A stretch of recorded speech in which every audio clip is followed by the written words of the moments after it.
Malik Əşdər haqqında hədisdir. Malik Əşdər Həzrət Əlinin səhabəsidir. Deyir ki, o qaranlıq gecədə adamsız səhrada getsin, ayağı dəysin bir vəhşi heyvana, yırtıcı bir heyvana, heyvan hürsün, hücum eləsin ona, deyir, Malik gözünü qırpmaz. Bu hədisdir. Hədis olmasa inanmazdıq. Adam nə qədər aramdır görün, güclüdür.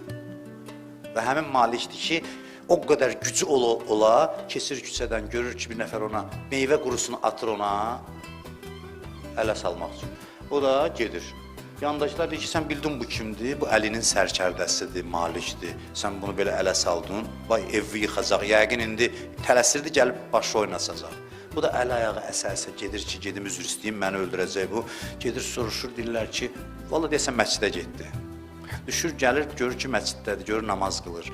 Məscidin qabağında dayanır, gözləyir, əsə-əsə, Malik çıxanda deyir, çox-çox üzr istəyirəm, mən tanımadım sizi, bilmədim filan. Deyir, nə olub, nəyə görə? Deyir, o meyvəni sizə atıb təhqir eləyən mən idim. Deyir, and olsun Allaha yolum məsciddən keçmirdi, işim vardı. Sən o hərəkət elədin, gəldim məscidə dua elədim ki, Allah sənin günahlarından keçsin, Allah səni bağışlasın bu cahil hərəkətvə görə.